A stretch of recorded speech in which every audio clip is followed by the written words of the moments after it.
આ છે ને અમરેલી આરટીઓ છે, અમરેલી આરટીઓ બરાબર. આ મેન સાહેબની ચેમ્બર છે.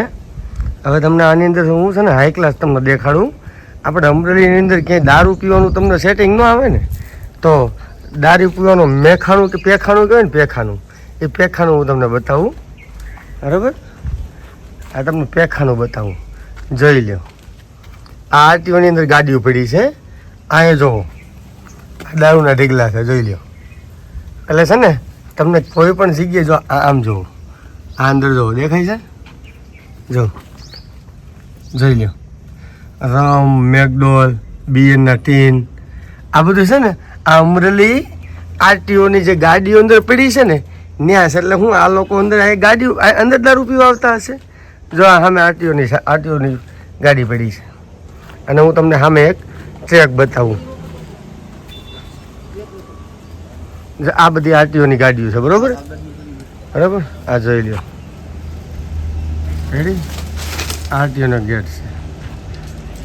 આ ગાડીઓ આની અંદર એકાદ બે બોટલ પડી છે, પણ ખાસ કરીને આની અંદર હવે આપણે છે ને આરટીઓ જે અધિકારી છે ને એને પૂછવા જઈએ કે આ દારૂ અંદર અહીંથી આવે છે ક્યાંથી, તમે પીવો છો, તમારા કર્મચારી પીવે છે, કે બહારથી લોકો અહીંયા મહેફિલ કરવા આવે છે.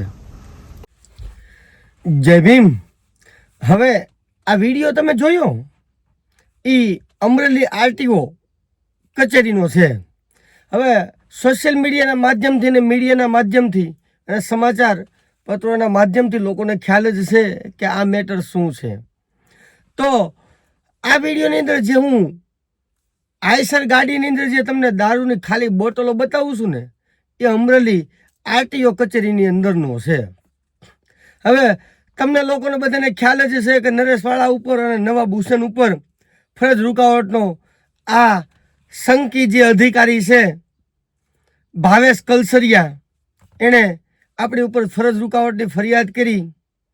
હું આજે લોકોને ફરિયાદ કરવા માટે આ વિડીયો બનાવું છું કે મારી જેવો કોઈ જાગૃત નાગરિક, કોઈ મીડિયા મિત્રનો વ્યક્તિ જ્યારે કવરેજ કરવા જાય, સરકારી અધિકારીઓના ભાંડા ફોડવા જાય, એ સરકારી કચેરીને પોતાના બાપુજીની જે જાગીર સમજીને બેઠા છે એના આપણે ભેદ ઉકેલવા જઈએ, લોકોની વચ્ચે એ ભેદ ખુલ્લા પાડવા જઈએ, તો આપણા ઉપર ફરજ રૂકાવટ થાય. તમે મિત્રો વિચાર તો કરો, આપણે બંધારણીય અધિકાર છે, આપણે વાણી સ્વતંત્રતાનો અધિકાર છે, આપણે બંધારણીય મૂળભૂત અધિકાર આપેલા છે. તો આવું કેમ?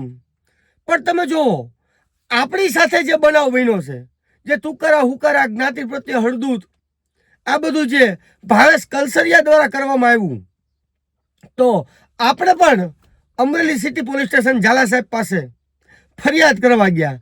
તો ઝાલા સાહેબે આપણે એવું કીધું કે નહીં, તમારી ફરિયાદ લેવામાં નહીં આવે, ભાવેશ કલસરિયા એની ફરિયાદ પહેલાં દાખલ કરવામાં આવશે. હવે મૂળ બનાવ તો એણે જ ઊભો કર્યો છે. આપણે તો માત્ર આપણું કામ કરવા ગયા હતા, આપણે તો જનજાગૃતિ ફેલાવવા માટે ગયા હતા, લોકોને આપણે બતાવવા ગયા હતા કે આ સરકારી કચેરીમાં આવા આવા કાંડ ચાલે છે. તો જે કંઈ બધું ઊભું કર્યું છે તો એણે જ ઊભું કર્યું છે ને, છતાં એની પહેલી ફરિયાદ લેવામાં આવી. શું કામ? કે એ અધિકારી છે, એટલે આમાં ઓલું કાગડાની માટી ન ખાય, એ તો તમને ખ્યાલ છે. એટલે આવી જ રીતે અધિકારીની માટી ન ખાય ભાઈ. એને બચાવો, એને છાવરો જેટલો છવરાતો હોય એટલો છાવરે જ એને.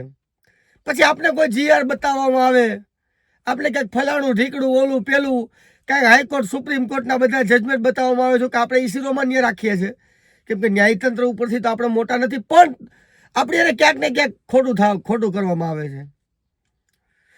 એનો ભાંડો ફોડવા ગયા અને મારા દીકરાએ એને આપણે એની ફરજનું ભાન કરાવવા આપણે ગયા, અને મારા દીકરાએ આપણા ઉપર જ ફરજ રૂકાવટની ફરિયાદ કરી. હાલું ગજબ કહેવાય. હવે આપણે જે ફરિયાદ કરી છે ને તપાસનો દોર ચાલુ થયો છે, એટલે ધીમે ધીમે ચાલુ રહે. આપણો ગુનો દાખલ થવો બહુ જ અઘરી બાબત છે. હું કામ કે જે ભાવેશ કલસરિયા આરટીઓ અધિકારી બેઠો છે એ ક્લાસ 2 અધિકારી છે.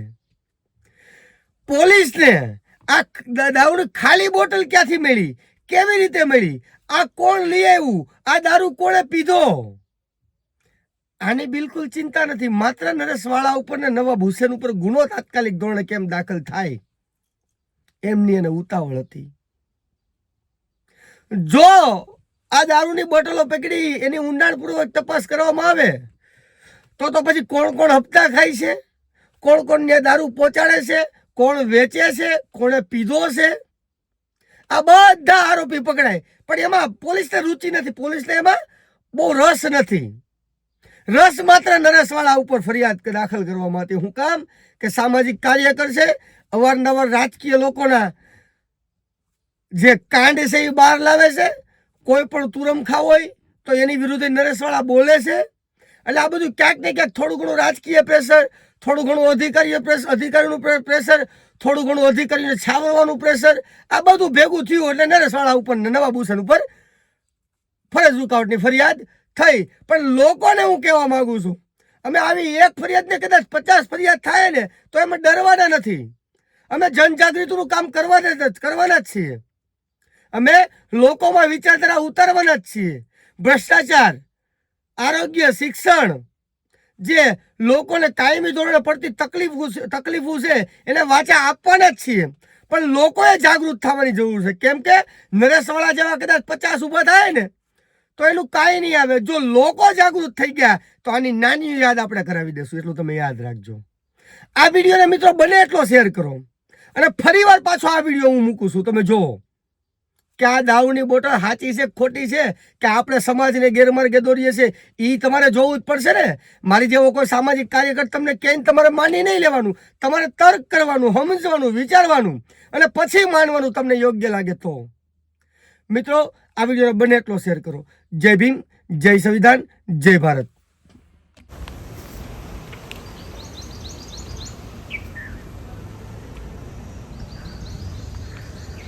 આ છે ને અમરેલી આરટીઓ છે, અમરેલી આરટીઓ, બરાબર. આ મેન સાહેબની ચેમ્બર છે. હવે તમને આની અંદર હું છે ને હાઈ ક્લાસ તમને દેખાડું. આપણે અમરેલીની અંદર ક્યાંય દારૂ પીવાનું તમને સેટિંગ ન આવે ને તો દારૂ પીવાનું મેખાણું કે પેખાણું કહેવાય ને, પેખાણું, એ પેખાણું હું તમને બતાવું. બરાબર, આ તમને પેખાણું બતાવું. જોઈ લો, આ આરટીઓની અંદર ગાડીઓ પડી છે. અહીંયા જુઓ દારૂના ઢીગલા છે, જોઈ લો. એટલે છે ને તમને કોઈ પણ જગ્યાએ જો આમ જુઓ, આ અંદર જુઓ, દેખાય છે?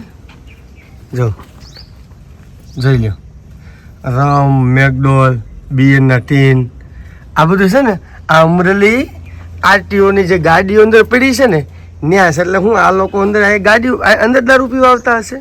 જો આ સામે આરટીઓની ગાડી પડી છે. અને હું તમને સામે એક ટ્રેક બતાવું. આ બધી આરટીઓની ગાડીઓ છે, બરોબર બરાબર. આ જોઈ લો, રેડી, આરટીઓનો ગેટ છે.